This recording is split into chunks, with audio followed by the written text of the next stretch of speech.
Four answers are on the board. Final round. Magbigay ng dahilan kung bakit ayaw mong pautangin ang iyong kaibigan. Go! Trey.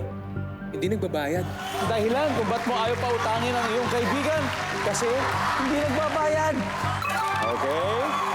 Genevieve, pwede pa magbigay ng dahilan kung bakit ayaw mong pautangin ang iyong kaibigan. Dahil ayoko siyang maging kaaway. Oh, ayaw mo maging kaaway. Kasi nga, siguro baka kung mahirap singilin, maging kaaway. So, ayaw maging kaaway. Oh, wala doon. Pero Dre, ito na, final round. Pass or play ba tayo? Play po tayo. Play na? Okay. Balik muna tayo, Jenny. Let's go play the final round. So, Ricky, magbigay ng dahilan kung bakit ayaw mong pautangin ang isang tao. Wala akong pera. Wala akong ipapautang. Sorry ka, kahit gusto ko, pero wala akong papautang sa'yo. The survey says, top answer. Very good. Miss Gina, magbigay ng dahilan kung bakit ayaw mong pautangin ang isang tao. Marami na siyang utang sa akin. Marami na utang. Survey says, uy! Wow! Crystal, for the win. Isa na lang. Magbigay ng dahilan kung ba't ayaw mong pautangin ang isang tao. Kasi alam mong may pera siya. Oh, alam mo naman, hindi naman kailangan, di ba? Survey says, wala.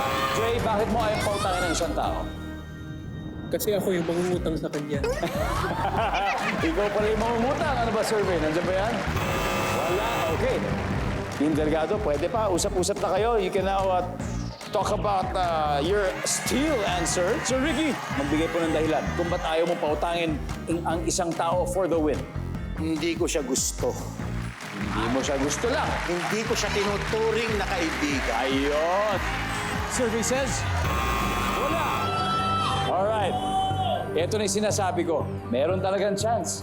Makuha nyo lang itong huling sagot. Panalo na kayo. Genevieve, magbigay ng dahilan kung ba't ayaw mong pautangin ang isang tao.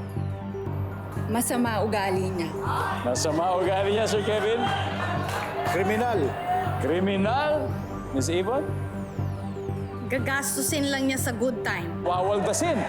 So hindi magandang paraan. Yes. Miss Marisa, final answer. Ulitin ko lang po, magbigay po ng dahilan kung ba't ayaw mong pautangin ang isang tao for the win. Isa na lang hinahanap natin. Masama ugali. Masama ugali. Andyan ba yan? Kung tama to, makukuha nila ang lahat ng ipong puntos at mananalo sila. Nandyan ba ang masama ang ugali? Wala! Alright, everybody, tignan natin. Number 4, please. Anyway, ang ating final score, the Silver Squad, 427. Team Delgado, 96.